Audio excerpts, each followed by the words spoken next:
بسم اللہ الرحمن الرحیم۔ السلام علیکم۔ آفیشیل کہانی سینٹر میں خوش آمدید۔ سنو وجیہہ، کہاں ہو؟ کیا کر رہی ہو؟ میرے شوہر نے مجھے گیٹ سے داخل ہوتے ہوئے پکارا تھا۔ وہ مجھے گھبرائے ہوئے لگ رہے تھے۔ اس وقت میں کچن میں چائے بنا رہی تھی۔ یا اللہ خیر! میں کچن سے نکل کر ان کے پاس گئی۔ کیا بات ہے، آپ پریشان لگ رہے ہیں؟ خیر تو ہے نا؟ میں نے دوپٹے سے ہاتھ پونچھتے ہوئے پوچھا۔ آؤ جہاں بیٹھو، بتاتا ہوں کیا بات ہے۔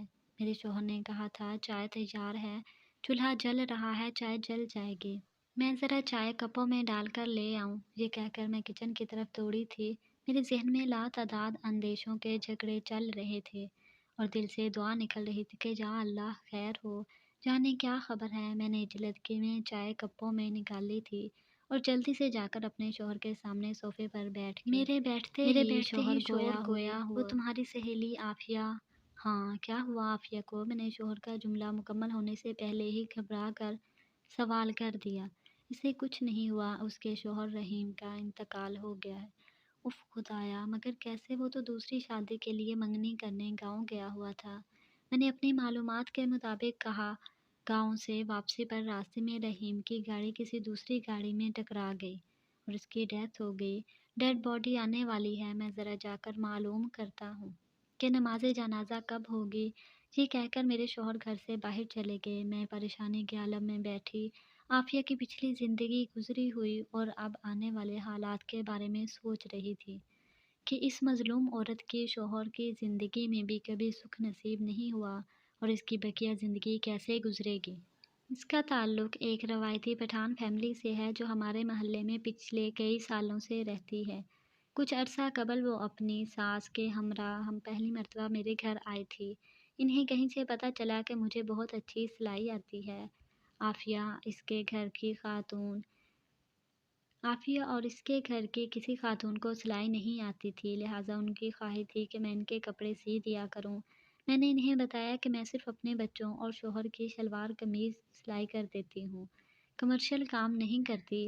عافیہ میری بات سن کر بولی، باجی میں تھوڑا تھوڑا سی لیتی ہوں، مگر مسئلہ یہ ہے کہ مجھے کٹنگ نہیں آتی۔ اچھا، تو محلے داری میں اتنا کر سکتی ہوں کہ تم کپڑے لے آیا کرو، میں کٹنگ کر دیا کروں گی، تم خود سی لینا۔ باجی ابتدا میں آپ کو مجھے تھوڑی سلائی بھی سکھانی پڑے گی، آپ کی بڑی مہربانی ہوگی، عافیہ نے التجائیہ انداز میں کہا۔ ارے مہربانی کی کون سی بات ہے، اچھا ٹھیک ہے، تم کبھی کبھی آ جایا کرو، میں تمہیں کٹنگ اور سلائی سکھا دوں گی۔ جو میرے رضامند ہونے پر عافیہ ہفتے میں 2-3 دن میرے گھر سلائی سیکھنے آنے لگی، مگر ہر مرتبہ عافیہ کی ساس اس کے ہمراہ ہوتی اور رفتہ رفتہ اس کی ساس میرے گھر کے ماحول سے مطمئن ہو گئی تو اسے دیر تک اپنی بہو کے ساتھ میرے گھر میں بیٹھنا مشکل لگنے لگا۔ سو وہ عافیہ کو اس کی چھوٹی نند کے ہمراہ بھیجنے لگی، جو اسے میرے گھر چھوڑ کر چلی جاتی اور 2 گھنٹے بعد لینے آ جاتی۔ رفتہ رفتہ میرے اور عافیہ کے درمیان دوستی کا رشتہ استوار ہوتا چلا گیا۔ ہم دونوں تقریباً ہم عمر ہی تھیں۔ عافیہ اپنے گھر کے حالات اور پریشانیاں مجھ سے ڈسکس کرنے لگی۔ میں جہاں مناسب ہوتا اسے مشورہ بھی دیتی اور خوش اور مطمئن ہو جاتی۔ عافیہ نے اپنی زندگی کے جو حالات بتائے ان کے مطابق وہ کافی پریشان حال اور مظلوم عورت تھی۔ اس کا شوہر رحیم قبائلی پٹھان تھا جسے بیوی کے دکھوں اور پریشانیوں سے کوئی سروکار نہ تھا، بلکہ وہ خود اس کی بیشتر پریشانیوں کا سبب بنتا۔ عافیہ عمر میں اپنے شوہر سے 5 سال بڑی تھی۔ وہ اپنی بیوہ ماں کی اکلوتی اولاد تھی۔ عافیہ کا باپ عافیہ کا پھپھو زاد بھائی تھا۔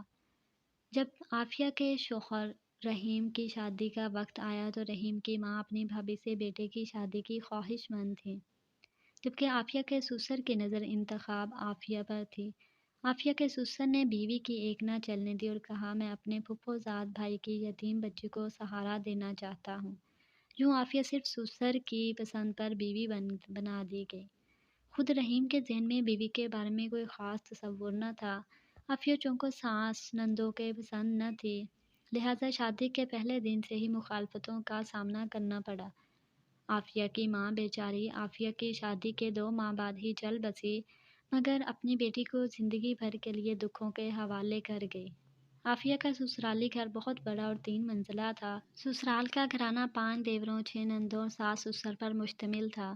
شادی کے دوسرے دن ہی ساس نے گھر کے تمام کام، اتنے افراد کا کھانا پکانا، برتن کپڑے دھونا اور اتنے بڑے گھر کی صفائی ستھرائی کا تمام کام عافیہ کے سر ڈال دیا۔ نندے ہل کر پانی بھی نہ پیتی۔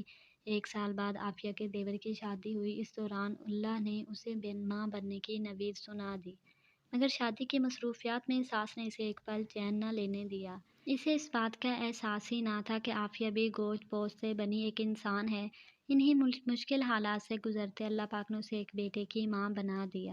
بیٹے کی ماں بننے پر بھی اس کی حیثیت یا قدر میں کوئی اضافہ نہ ہوا، بلکہ بہت دیگر امور میں بچے کی ذمہ داری کا بھی اضافہ ہو گیا۔ اور پھر اس سے اگلے سال عافیہ کی ساس نے تیسرے بیٹے کی شادی کی تیاریاں شروع کر دیں۔ اب بھی کام کی ساری ذمہ داری عافیہ کے سر پر ہی تھی۔ دیورانی چونکہ ساس کی رشتہ دار تھی، لہذا اسے گھر میں خاصی اہمیت حاصل تھی، جبکہ عافیہ کے خلاف وہ اپنے بیٹے کے کان بھرتی رہتی۔ جاہل ان پڑھ شوہر کے سامنے پہلے ہی عافیہ کی کوئی اہمیت نہ تھی۔ ساس کی پیدا کردہ بدگمانیوں کی وجہ سے اس کا رویہ دن بدن رکھا اور پرتشدد ہوتا چلا جا رہا تھا۔ عافیہ کی بدقسمتی یہ تھی کہ نہ صرف گھر میں بلکہ پوری دنیا میں اس کے دل کی بات سننے والا کوئی بھی نہ تھا۔ گھر میں اگر تھوڑی سی شفقت ملتی تھی تو صرف سسر سے ملتی۔ باپ جیسے سسر کی دل سے قدر کرتی تھی عافیہ۔ کئی بار اس کی ساس غلط رنگ دینے کی کوشش کرتی، اپنے اس کوشش میں وہ کسی حد تک کامیاب بھی رہی۔ وہ اپنے بیٹے کے دل میں شک کا بیج بو چکی تھی، جس کے نتیجے میں وہ کئی بار عافیہ کو روئی کی طرح دھن چکا تھا۔ مجھ سے زیادہ تمہارے ابا کے کاموں اور آرام کا خیال ہوتا ہے، خود ہی اپنے منہ سے بتاؤ کیا چکر ہے۔ اور شوہر کے حالات جان کر چکرا جاتی۔ مگر فریاد کرتی تو کس سے، دن بدن حالات بد سے بدتر ہوتے چلے گئے۔ عافیہ کی شادی شدہ زندگی کے 8 سال گزر گئے۔ ان گزرتے سالوں میں اللہ تعالیٰ نے اسے 3 بیٹیوں کی ماں بھی بنا دیا۔ اس کے شوہر کو اس بات پر بھی اعتراض تھا کہ عافیہ نے بیٹیوں کی لائن لگا دی ہے، بیٹا صرف ایک ہے۔ وہ اکثر کہتا بیٹا صرف ایک ہے اس لیے میں دوسری شادی کروں گا، مگر اس کے ارادے کی راہ میں ہمیشہ اس کا باپ رکاوٹ بن جاتا۔ وہ کہتے کہ اگر تمہارے نصیب میں اور بیٹے ہوئے تو تمہیں اسی بیوی سے مل جائیں گے، میں اپنے جیتے جی تمہیں دوسری شادی نہیں کرنے دوں گا۔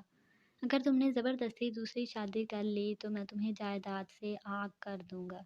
اس کشمکش میں مزید 7 سال گزر گئے۔ عافیہ کو خدا نے مزید کوئی اولاد نہ دی۔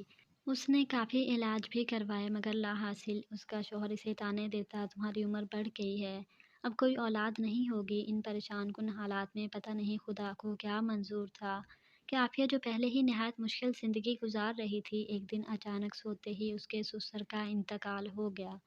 عافیہ کے سر پر جو ایک تھوڑا سا شفقت کا سایبان تھا وہ بھی اٹھ گیا۔ باپ کی وفات کے بعد عافیہ کا شوہر رحیم بڑا بیٹا ہونے کی وجہ سے خاندان کا سربراہ بن بیٹھا۔ باپ کے مرنے کے کچھ ہی عرصے کے بعد رحیم کی وہ خالہ جس کی بڑی بیٹی کو رحیم کی ماں بہو بنانا چاہتی تھی، اس خالہ کی سب سے چھوٹی بیٹی کا منگیتر دریا میں ڈوب کر مر گیا۔ لوگوں اور اس کے سسرال والوں نے لڑکی کو منحوس کہنا شروع کر دیا۔ گاؤں میں کوئی بھی اب اس لڑکی سے شادی کرنے کو تیار نہ تھا۔ کسی صورت میں رحیم کو اپنی دوسری شادی کا خواب پورا ہوتا نظر آنے لگا۔ اب تو باپ بھی اس دنیا میں نہ تھا جس کا ڈر ہوتا۔ اس نے اپنی ماں سے بات کی۔ بیٹے کی بات سن کر ماں کا شرارتی ذہن جاگ گیا۔ اس نے بیٹے کا کندھا تھپ تھپا کر کہا، بیٹے خوش ہو جاؤ، میں تمہاری دوسری شادی کروا کے ہی رہوں گی۔ اس دوران رحیم کے سب بہن بھائیوں کی شادیاں ہو چکی تھیں۔ خود رحیم کا بیٹا شمشاد علی 15 سال کا ہو چکا تھا، جبکہ رحیم کی خالہ کی بیٹی کی عمر 20 سال تھی اور رحیم سے پورے 20 سال چھوٹی تھی۔ جبکہ عافیہ کو شوہر اور اس کے ساس کے اس منصوبے سے آگاہی ہوئی تو اس پر تو غم کا پہاڑ ٹوٹ پڑا۔ وہ تو پہلے ہی سسرال والوں کے مظالم کم نہ تھے کہ اب سوتن کی تلوار بھی سر پر لٹکنے والی تھی۔ اگلے ہی دن عافیہ کی ساس نے فون پر اپنی بہن سے بات کی۔ اندھا کیا چاہے 2 آنکھیں، بہن نے فوراً رضامندی دے دی۔ اس کی منحوس ٹھکرائی ہوئی بیٹی کو اب ٹھکانہ جو مل رہا تھا۔ عافیہ بہت روئی، ساس اور شوہر کے سامنے گڑ گڑائی، پھر اس نے تجویز دی کہ اس لڑکی کی شادی اپنے بیٹے شمشاد سے کروا دو، کیونکہ شمشاد اس لڑکی کو پہلے سے ہی پسند کرتا تھا اور اسے شادی بھی کرنا چاہتا تھا۔ اگر اس کی شادی شمشاد علی سے کر دی جائے تو پھر بھی یہ مسئلہ حل ہو سکتا ہے۔ عافیہ کی اس تجویز کو انہوں نے یہ کہہ کر مسترد کر دیا کہ بچہ ابھی چھوٹا ہے اور پڑھ رہا ہے، فی الحال اس کی شادی نہیں کی جا سکتی، کیونکہ رحیم خود اس لڑکی سے شادی کرنا چاہتا تھا تو اپنے بیٹے کی شادی کیسے کر سکتا تھا۔ عافیہ کی ساس بہن کی ہاں کہنے کے دوسرے ہی دن اپنی ایک بیٹی اور رحیم کے ساتھ گاؤں روانہ ہو گئی۔ وہاں انہوں نے نہایت دھوم دھام سے منگنی کی رسم ادا کی اور 3 ماہ بعد شادی کی تاریخ مقرر کی۔ عافیہ کے دل پر کیا گزر رہی تھی اس سے کوئی دوسرا سروکار نہ تھا۔ منگنی کے تیسرے دن تینوں افراد اپنی گاڑی سے واپس آ رہے تھے کہ راستے میں ان کی گاڑی ٹرالے سے جا ٹکرائی۔ حادثہ شدید تھا۔ رحیم اپنی دوسری شادی کا ارمان لیے اس جہاں سے رخصت ہو گیا۔ عافیہ کے تمام حالات زندگی یاد کرتے ہوئے میں سوچ رہی تھی کہ عافیہ کو شوہر کی موت پر رنجیدہ ہونا چاہیے یا خدا کی لاٹھی بے آواز ہے یہ جان کر اطمینان کا اظہار کرنا چاہیے۔ جانے میرا ذہن اس سوچ اور سوالوں کا کیا جواب دیتا کہ میرا شوہر گھر میں داخل ہوا۔ انہوں نے بتایا کہ حادثے میں صرف رحیم ہی نہیں اس کی ماں بھی مر گئی ہے جبکہ نند زخمی ہیں۔ اس خبر سے تو میری اس بات کو تقویت مل رہی تھی کہ واقعی خدا کی لاٹھی بے آواز ہے۔ دنیا میں عافیہ کا دکھ سننے والا کوئی نہ تھا مگر آسمانوں کا مہربان رب تو مظلوم کے ساتھ ہونے والی ناانصافیوں کو دیکھ رہا تھا۔ وہ تو بے آسرا عافیہ کے دل سے نکلنے والی فریادیں سن رہا تھا۔ وہ جو سب سے بہتر انصاف کرنے والا ہے آخر اس نے انصاف کر ہی دیا۔ اگر آپ کو میری یہ کہانی اچھی لگی تو اسے لائک کریں۔ مزید ایسی دلچسپ کہانیوں کے لیے آفیشیل کہانی سینٹر کو سبسکرائب کریں۔ ملتے ہیں نیکسٹ ویڈیو میں، تب تک کے لیے اللہ حافظ۔